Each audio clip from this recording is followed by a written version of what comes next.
Bienvenidos. Hoy vamos a hablar en este panel de la asociación entre el progreso tecnológico y el sector defensa. Entonces, lo primero, unas breves comentarios sobre cómo vamos a funcionar y para pasar directamente al debate. La idea es que yo formule preguntas y cada uno de los ponentes pues responda o pueden tener una interlocución entre ellos sin ningún problema. Hoy contamos con un elenco estupendo de representantes del sector.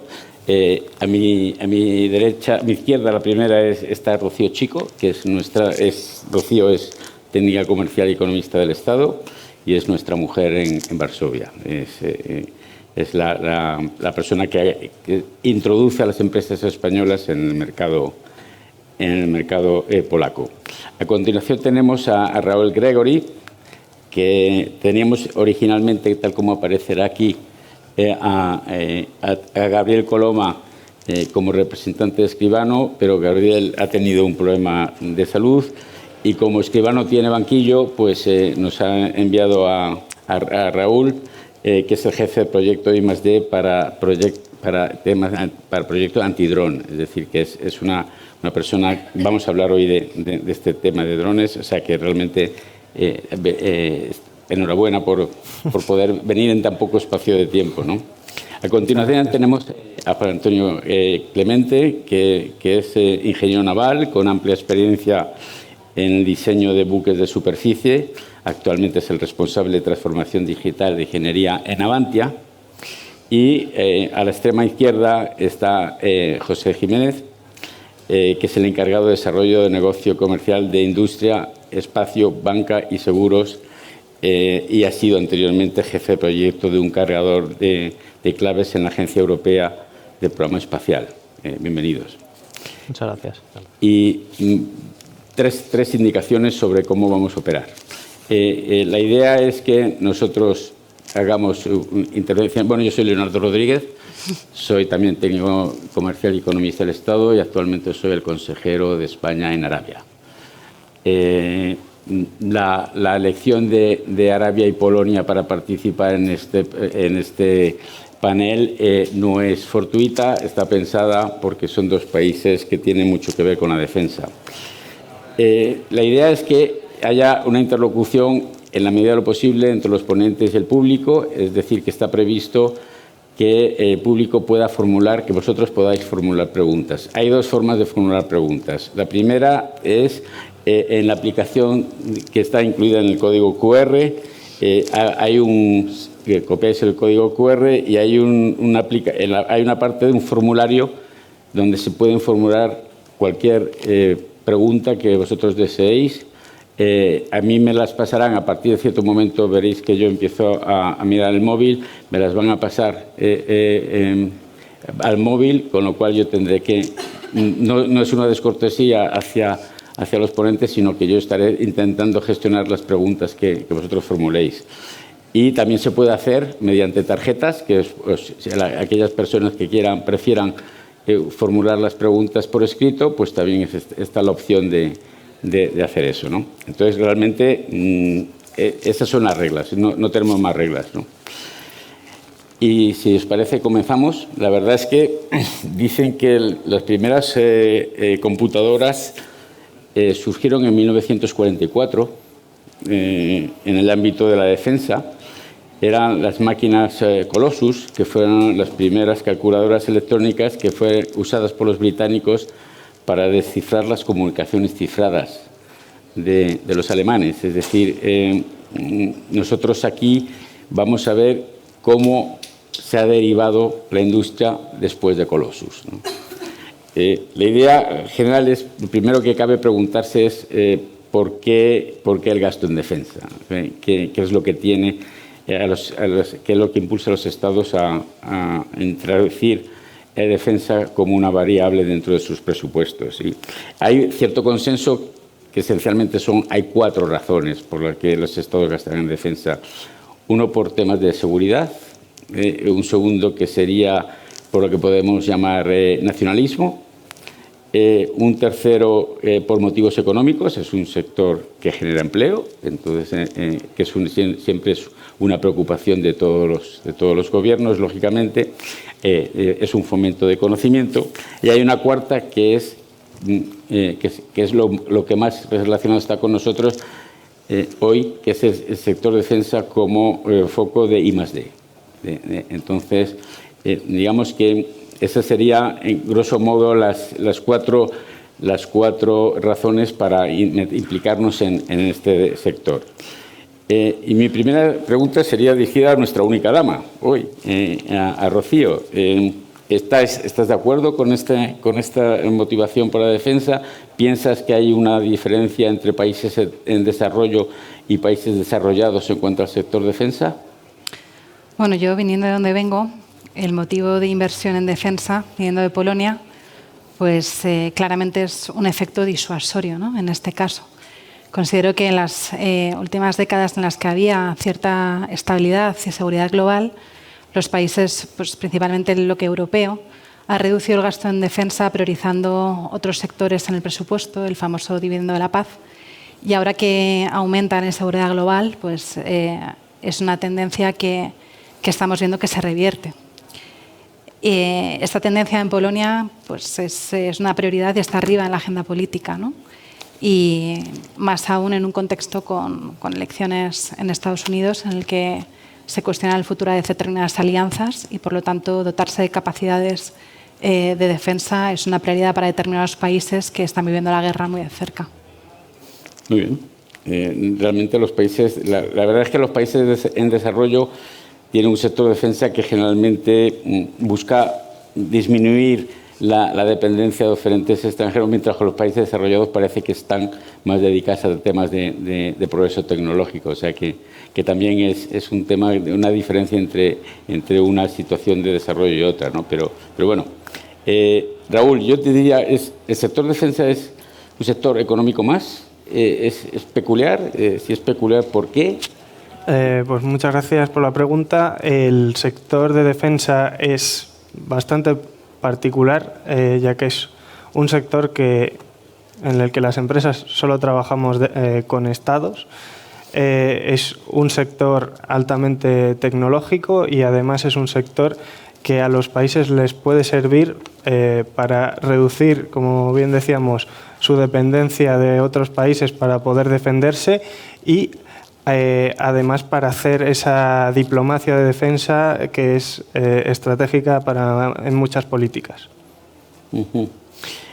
¿Interesa la inversión en progreso tecnológico en el sector de defensa o te reduce, por ejemplo, la inmediatez de poder tener tecnología? Al final hay que ver esos trade-offs que se dicen entre el tener ese producto en un plazo muy breve o apostar por tu propia industria de defensa con el riesgo tecnológico que conlleva, pero obteniendo de esta forma esa capacidad. En España hemos visto el claro ejemplo de conseguir esa capacidad de tener nuestro propio submarino y yo creo que hay que jugar un poco entre la necesidad y la obtención de capacidades. Muchas gracias. Pues quizá con Navantia, con Juan Antonio, podemos preguntarle cuáles son, en tu opinión, los efectos del progreso tecnológico sobre este sector. Es decir, te lleva a acuerdos entre empresas, te lleva a desarrollo de startups, te lleva a la posibilidad de romper la estructura la idea esta de autarquía que pueden tener ciertos países en desarrollo, puesto que si el progreso tecnológico lo incluyes en el sector de defensa te va a exigir más recursos, más dedicación, y eso de aislarte del mundo no es factible. ¿Cómo lo ves?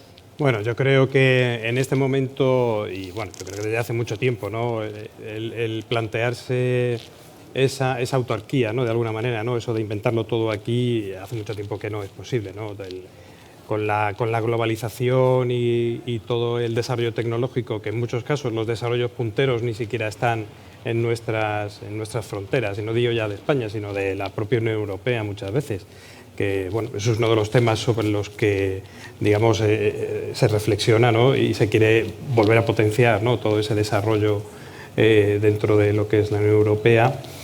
Siempre tenemos que acudir, ¿no?, a buscar determinados elementos tecnológicos, digamos, fuera, ¿no?, porque las tendencias, ¿no?, por donde va el desarrollo de la industria de defensa cada vez de alguna manera se han alineado, por decirlo de alguna manera, ¿no?, con tecnologías que se utilizan en el mundo civil, y hay que ir buscando, ¿no?, esas mejores aproximaciones, esas mejores soluciones. Y la manera de poderlas conseguir, bueno, ahí hay muchas posibilidades, ¿no?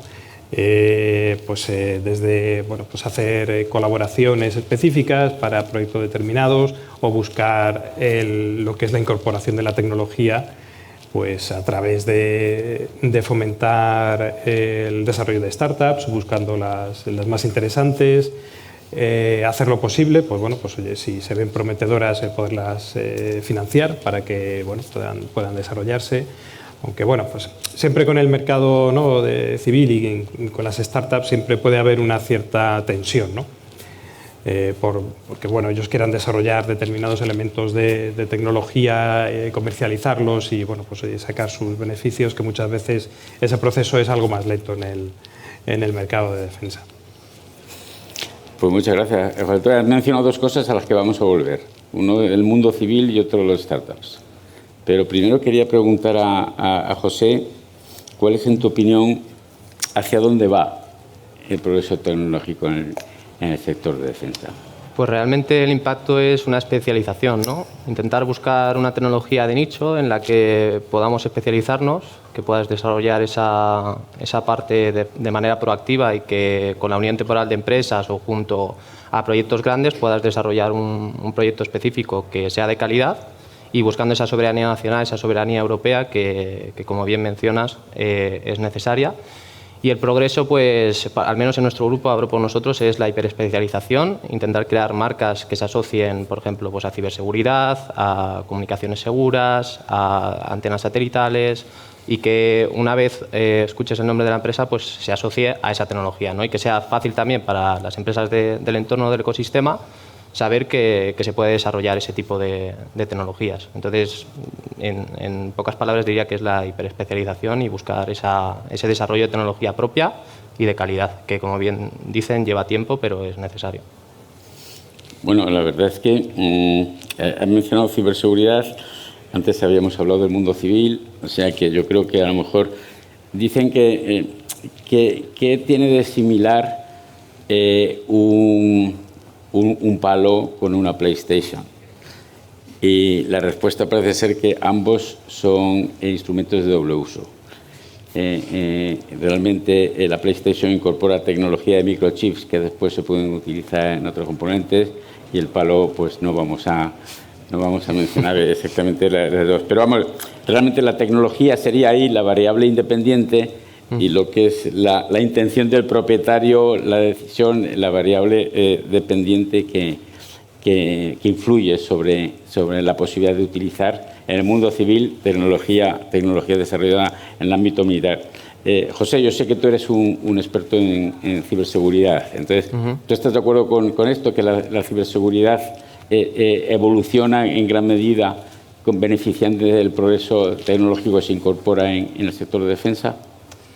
Sí, porque de una manera estamos obligados, ¿no? Al final, por mucho que no seas proactivo, si ves que tanto la competencia como al final el entorno industrial te lleva a que tus activos de valor puedan estar vulnerables, que puedan ser accesibles desde la casa de cualquier persona, pues ahí es cuando de verdad te empiezas a preocupar del dato y de la calidad de este dato y de protegerlo. La ciberseguridad al final aglutina todo esto, desde la persona que está en seguridad en el recinto para que no pase nadie, pues la equivalencia sería lo mismo, pero en sistemas de redes, que no se puedan acceder, control, ciberseguridad industrial, sobre todo, que también tiene mucho impacto en el sector de defensa. Y ahora mismo estamos trabajando activamente en esa parte, en la de intentar aglutinar la parte IT o la parte OT y no tener esa barrera, ¿no?, hacia la fábrica 4.0, en la que puedas tener un sistema seguro, pero desde la raíz y desde el propio diseño. Actualmente hay mucha maquinaria de legado, mucha maquinaria que se está utilizando durante años porque quizá hiciste un rack de pruebas para el Eurofighter y ese rack no lo puedes sustituir. Entonces ahora se están buscando opciones de cómo proteger esos activos de valor, crear pequeños módulos, securizarlo y en definitiva nos está obligando el contexto bélico que hay actualmente y intentar securizar de la mejor forma posible todos los activos que tenemos, desde maquinaria física hasta datos en la nube. Entonces, es obligado, sí. Porque, en vuestra opinión, ¿qué otras posibilidades de doble uso se derivan del sector de defensa? No sé si, Juan Antonio, si tú... Bueno, yo creo que en el sector defensa el empleo de tecnología de doble uso abarca, bueno, evidentemente de la inteligencia artificial, que yo creo que es lo que más probablemente esté en boga en los últimos años casi, todos los temas relacionados con comunicaciones, ¿no? No solamente a través del espectro electromagnético, sino empezando a utilizar otro tipo de medios, ¿no?, precisamente para intentar asegurar, ¿no?, las comunicaciones, no solamente a través de un cifrado y tal, que no se puedan interceptar. Todos los temas de cifra relacionados también con la tecnología cuántica, etcétera, etcétera. También todo lo relacionado con las energías renovables, el almacenamiento de energía, porque bueno, el mundo de la defensa, de la misma manera que ya está ocurriendo en el mundo civil, pues cada vez va más a temas de electrificación y, por ejemplo, ¿no? y bueno, pues también va requiriendo el empezar a utilizar todas esas tecnologías, el uso del, bueno, pues eso, de temas relacionados con el aprovechamiento del espacio. Bueno, el abanico es enorme, ¿no? Donde prácticamente lo que se podría decir es qué es lo que no se utiliza en defensa, ¿no?, en tecnologías de uso civil y casi viceversa, ¿no? Ya. La verdad es que creo que el sector de defensa en ese sentido, en vuestra opinión, es como el rompedor de posibilidad de progreso tecnológico que después se puede difuminar en el resto del sector, sectores económicos. Sí, sin duda. De hecho, yo creo que el sector de defensa históricamente ha sido, pues bueno, de donde han partido muchas de las invenciones e innovaciones que ahora ya todo el mundo da por sentado, ¿no? Bueno, pues eso, sobre todo durante la época de la Guerra Fría, ¿no?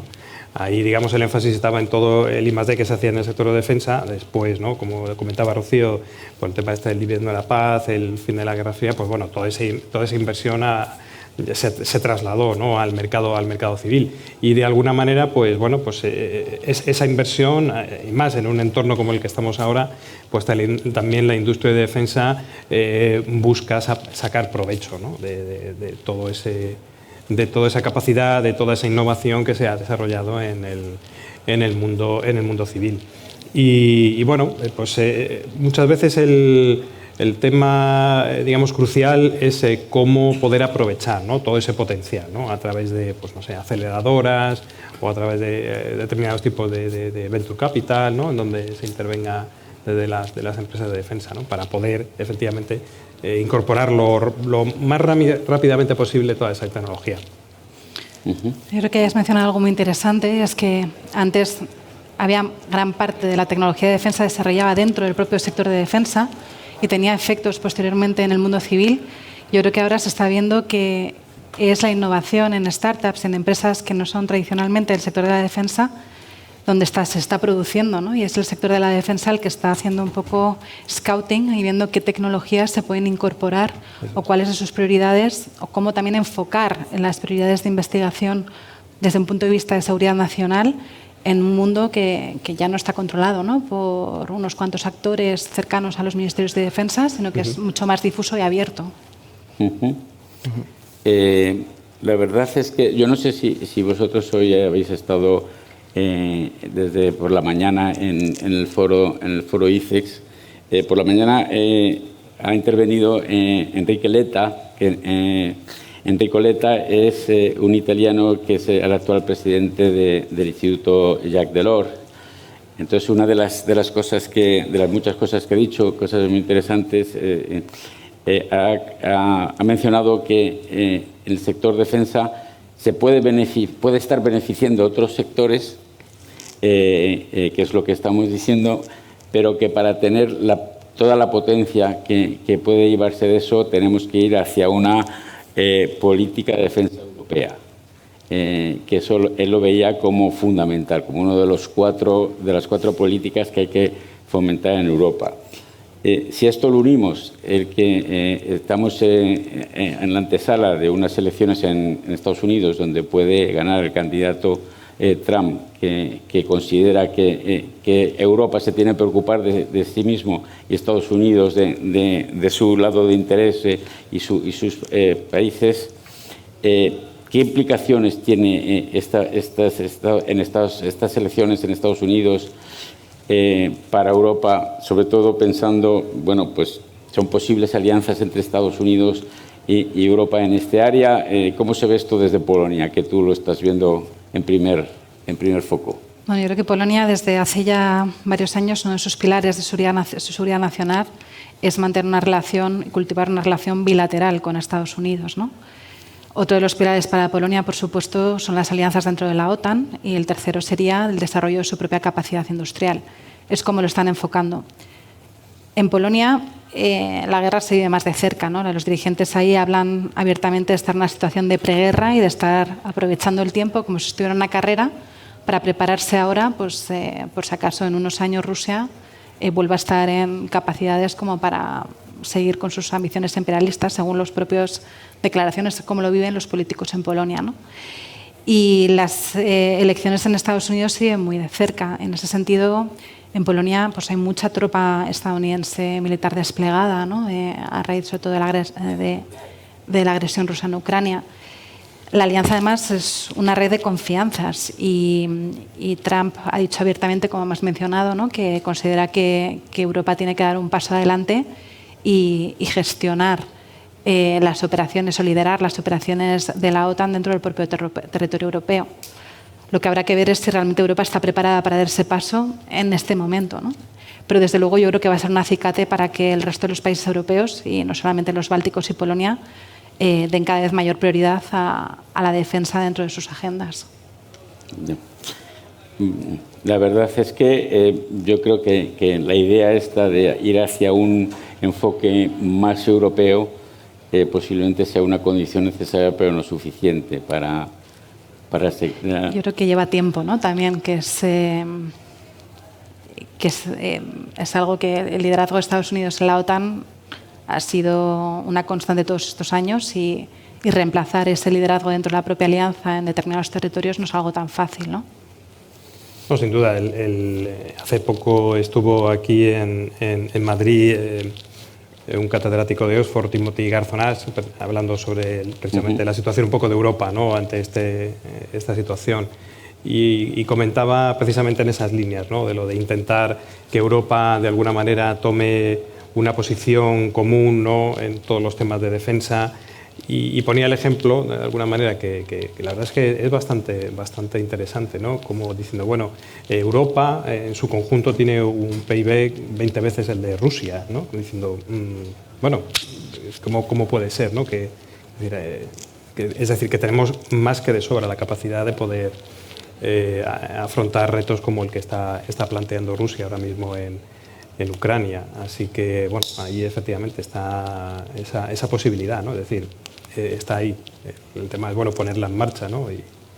Y que de verdad se note, ¿no? Yo os haré una pregunta a las tres empresas, puesto que estamos hablando de progreso tecnológico y empresa. ¿Cuál es, en vuestra opinión, cómo se integra el progreso tecnológico en vuestras empresas? ¿Sois más partidarios de una política de absorción de empresas pequeñas que se integren en vuestros grupos, de innovación abierta. ¿Cómo veis vosotros? Pues, por ejemplo, en Escribano la integración desde hace unos años ha sido hacia llegar a toda la cadena de valor de nuestro producto, desde la producción de cada uno de los componentes hasta el mantenimiento de los sistemas en las unidades de destino. Pero actualmente también, debido a este crecimiento de la industria que va a pasos agigantados, también ya estamos apostando también por esa integración comprando empresas, por ejemplo, en nuestro caso a UNAV, para incorporar esa pata de robótica y de sistemas no tripulados terrestres. Y de esta manera seguimos ampliando líneas de negocio de una manera un poco más rápida para adaptarnos a la situación cambiante.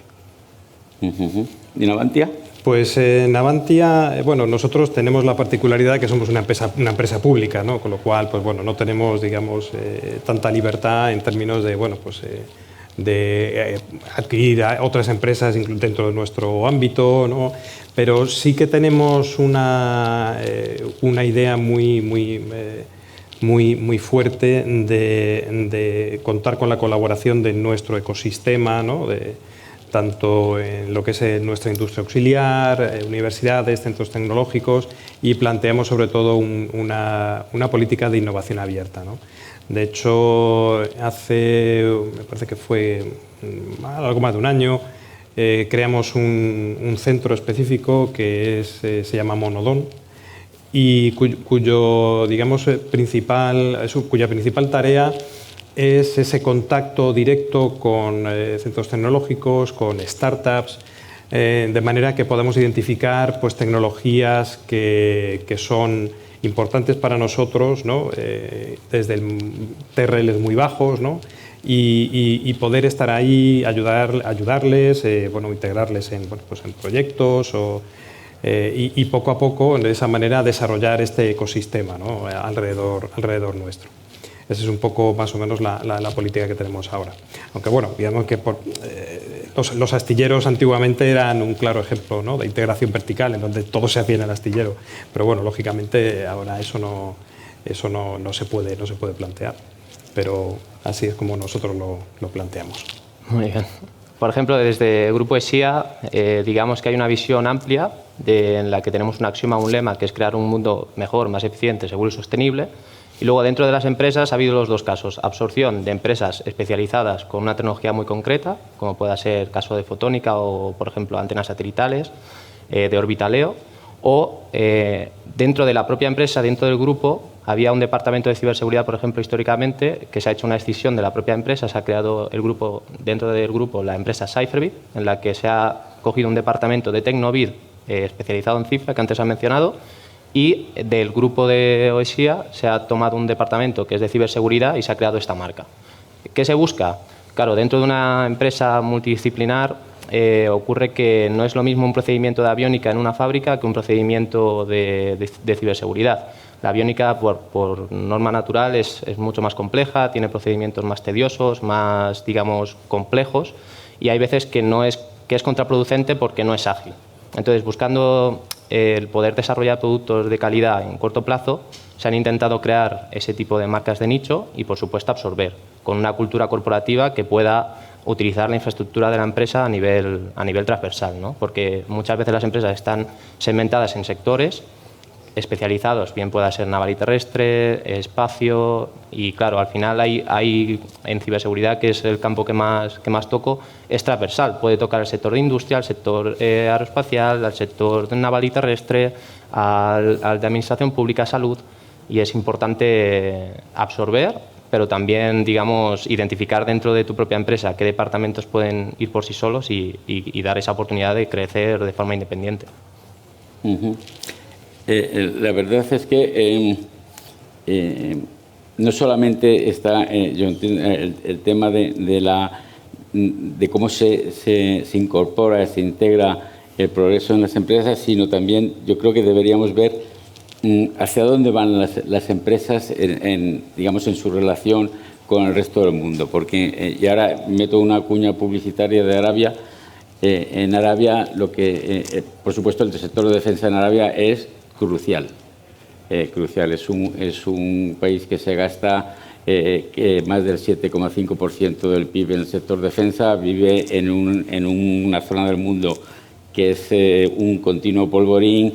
El sector de defensa condiciona la estrategia saudita en otros muchos sectores, porque le gustaría, y esto es un tema que hemos hablado esta mañana en esta misma sala, le gustaría diversificar sus relaciones, pero tiene una hipoteca, que es la tecnología norteamericana en el sector de defensa, y no se puede separar de Estados Unidos, ¿no? Pero, por ejemplo, esta es la pregunta, es ¿cómo veis vosotros dentro de unos años la integración de las empresas del sector de defensa? ¿La veis horizontal? ¿La veis vertical? En el sentido de, por ejemplo, en Arabia el mantenimiento es algo novedoso para ellos. La integración vertical con empresas que dediquen parte de su actividad de mantenimiento es altamente remunerada. Entonces, ¿esto lo estáis considerando vosotros dentro de vuestras empresas, si es mejor tener una variedad de contratos horizontales en distintos aspectos, o seguir el ciclo de vida de las distintas partes que se venden y mantener el mantenimiento? ¿Cómo veis esto? ¿Hacia dónde van las empresas? ¿Hacia qué tipo de integración? Bueno, yo voy a saltar ahí un poco al ruedo por alusiones casi, ¿no?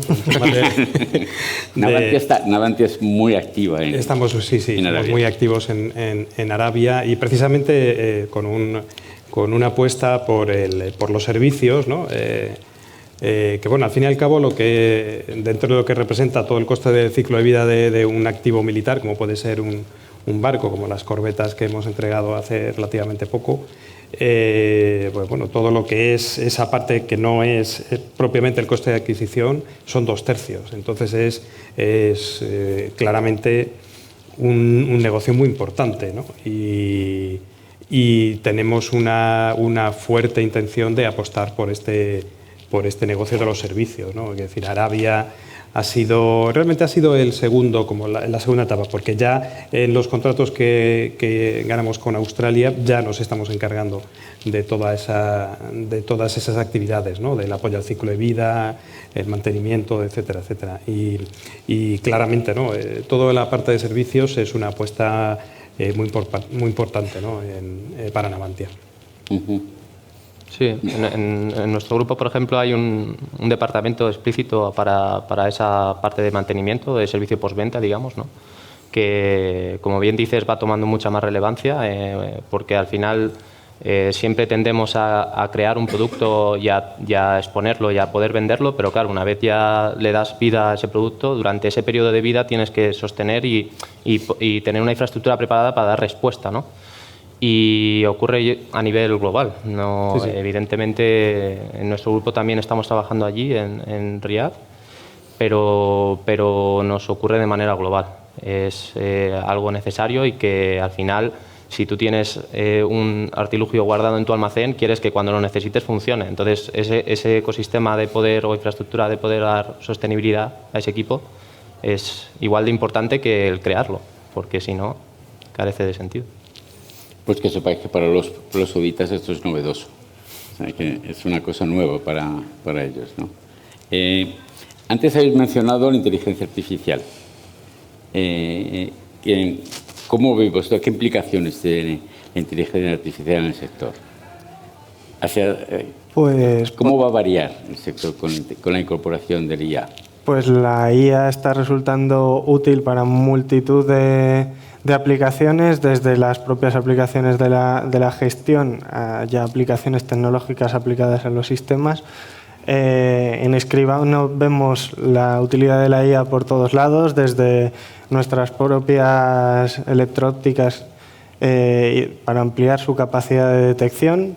Al final, esa IA nos va a aumentar la capacidad de, por ejemplo, detectar un dron con unos pocos píxeles. También un poco relacionado con esto, la IA nos ayuda a fusionar información de distintos sensores también para hacer seguimiento, y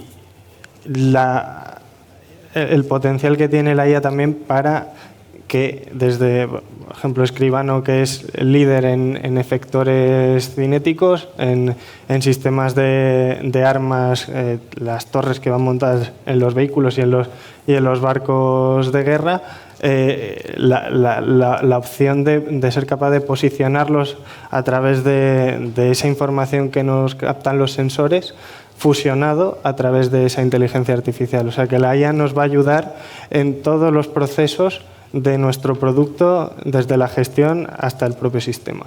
También incluyendo esa parte del mantenimiento predictivo, en la que, por ejemplo, también los compañeros de Navantia pues están con temas de gemelo digital y esa capacidad de mantenimiento utilizando la IA. Y también enfocado a las personas, porque hasta ahora has comentado todo enfocado a, digamos, el conocimiento técnico, pero ahora que ocurre también en el sector, que está entrando mucha más gente que había anteriormente. Esta gente tiene que formarse.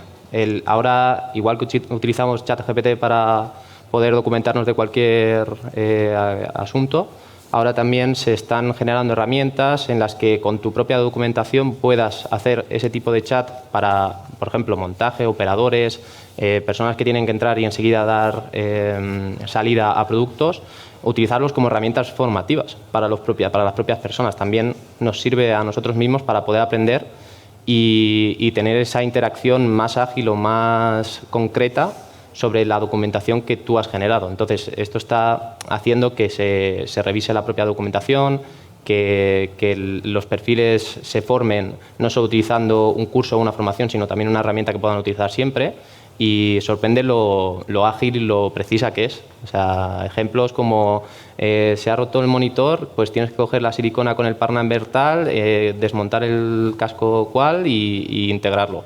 Y eso está siendo muy útil también para las propias personas, no solo para los artilugios o los productos. Tiene un impacto económico también, me imagino, porque todos los componentes electrónicos, los chips, podrán ser más baratos. ¿No? Podrá reducir costes la inteligencia, ayudar a reducir costes la inteligencia artificial. Sí, ayudando en el mantenimiento, al final pues tendrás menos averías. Eso se traducirá en una reducción de costes de mantenimiento, que, como bien han dicho, se lleva casi 2/3 del coste de operación de un sistema. Aparte, ese tercio restante sería lo que es la adquisición. Si de la parte de mantenimiento la reduces, pues obviamente será todo más barato.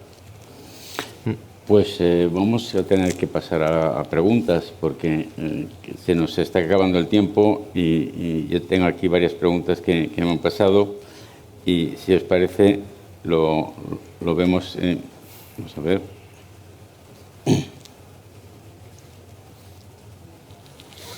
Hay una primera pregunta que está referida a todos.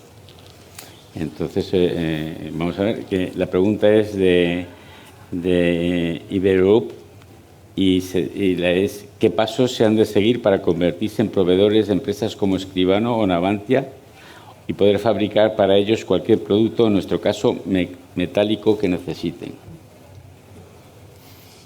Bueno, bueno, nosotros tenemos nuestros portales, ¿no?, que están abiertos para que cualquier empresa pueda contactar con nosotros y bueno, por lo menos darse a conocer, ¿no? Luego, evidentemente, nuestras licitaciones en general aparecen en el portal de contratos del Estado, lo cual, digamos que, bueno, pues si tenéis interés, ¿no?, en alguna cosa, yo diría lo primero es empezar a mirar ahí, ¿no?, y filtrar, oye, por todas las licitaciones que sacamos una infinidad de ellas continuamente, ¿no? Y bueno, pues sí, algunas se ajustan, ¿no?, a lo que estáis, bueno, a vuestra industria, ¿no?, o vuestros equipos o lo que sea. ¿Alguna intervención más? Es que eso iba a decir, digo, si queréis respondo por ellos, pero... También, porque No, va dirigida a todos, por eso, sí, por no. eso os pregunto. Al final, nosotros tenemos dos tipos de proyectos, públicos y privados. Muchas veces a nosotros nos ocurre que quizá ni el propio mercado en algunos puntos nos conoce y muchas veces los eventos de B2B o los eventos, sobre todo asociados a clúster de empresas, que para nosotros es muy interesante, pues es una forma también de darse a conocer. Y yo creo que sería una buena herramienta de acceso a este tipo de empresas a través de los clústeres de las propias comunidades que hay en la región, por ejemplo, de Castilla-La Mancha o de España en general. Y a raíz de ahí darse a conocer de una manera mucho más cercana sin evitar esa puerta fría, ¿no? Que todos sabemos que es bastante, para la redundancia, fría, ¿no? Sí, O sea, al sí, final sí. es difícil. Sí. No, Pero... Nosotros, por ejemplo, también, comentabas tú, estos eventos B2B, generalmente antes de empezar algún programa grande, ¿no? Como por ejemplo, bueno, fue hace ya varios años con la F-110 o en su momento también con el S-80, con el submarino, habitualmente se celebran Industry Days, ¿no? que llamamos nosotros, ¿no? Entonces, pues bueno, se hace una invitación general, ¿no? a toda la industria española principalmente, ¿no? Para que, y bueno, pues se hace una jornada, ¿no? de contactos con las personas del programa, ¿no?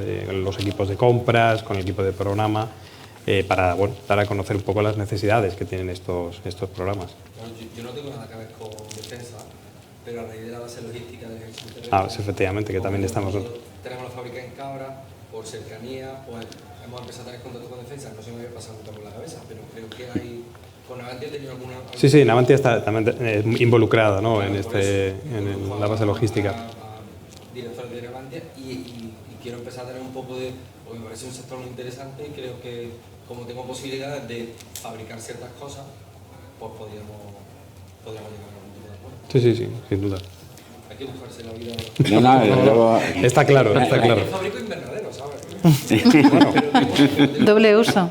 Tengo una fábrica muy grande, con mucha matricería, y fabrico tubos, etcétera. Entonces, pues, yo de la invernadera no se puede vivir eternamente.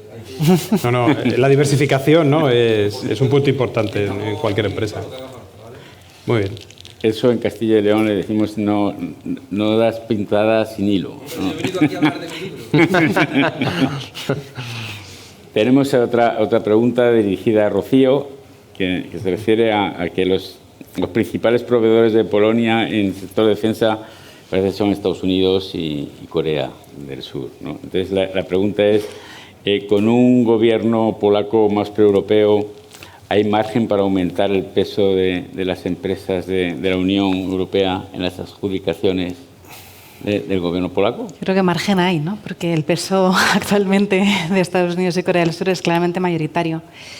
Lo que pasa es que yo creo que para ser exitoso, porque los coreanos han sido exitosos en Polonia porque han tocado tres de las prioridades del gobierno polaco, que es, por un lado, transferencia de tecnología, por otro lado, tener equipos rápidamente disponibles, puesto que habían pasado gran parte de sus efectivos a Ucrania y necesitaban reponer equipos de forma urgente y además entrenar a sus tropas en una tecnología diferente a la que tenían los equipos anteriores, que estaban basados sobre todo en tecnología soviética. Y por último, financiación, ¿no? Entonces yo creo que si hay países en Europa que cumplen con estas tres TICs, yo creo que se puede. Polonia tiene margen para contar con mayores partners europeos. Muchas gracias. Otra pregunta también dirigida a las tres empresas y diría yo interesada también, ¿no? ¿Qué déficit de talento tenéis en vuestras empresas y qué perfiles buscáis?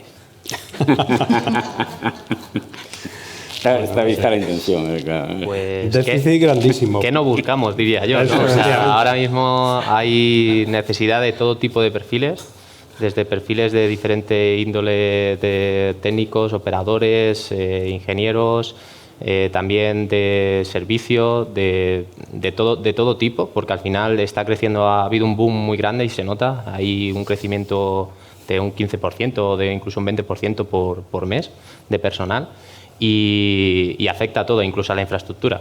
Nos ocurre también a veces que ya lo notas hasta en tu día a día en el aparcamiento, que dices, madre mía, ya nos estamos quedando justitos. Pero bueno, es positivo y hace falta de todo. Yo, por ejemplo, claro, al ser de ciberseguridad, pues si cualquiera que tenga inquietud de ciberseguridad se le corre el grupo, pues bienvenido es. Pero No, yo creo que el déficit de talento yo creo que es general en casi toda la industria. Coincido. Ahora mismo.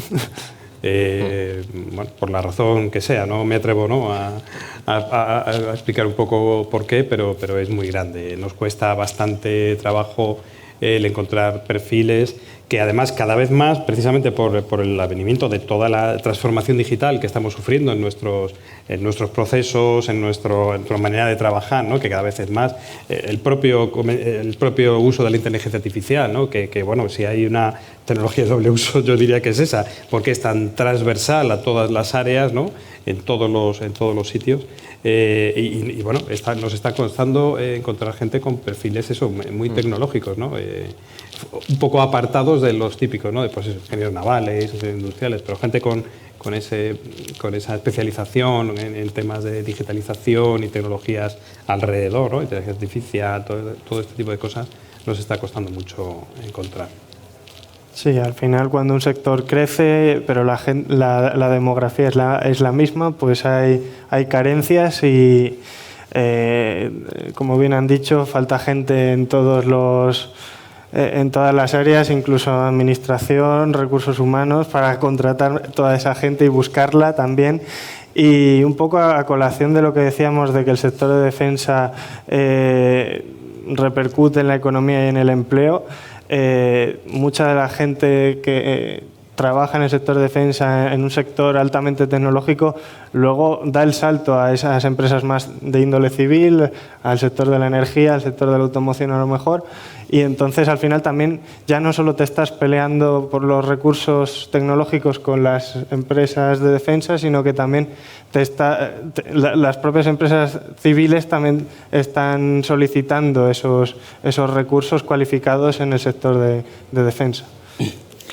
La verdad es que abres un melón apasionante del sector defensa en la política industrial del resto del país y cómo se integra, pero desgraciadamente veo que nos hemos quedado sin tiempo. Muchas gracias. La verdad es que hemos intentado de forma muy rápida hacer un repaso sobre el sector de defensa y su interrelación con el progreso tecnológico, cómo influye el progreso tecnológico en el sector y cómo repercute y se difumina en el resto de la economía. No nos da tiempo para más. Muchas gracias y hasta la próxima. Muy bien, muchas gracias.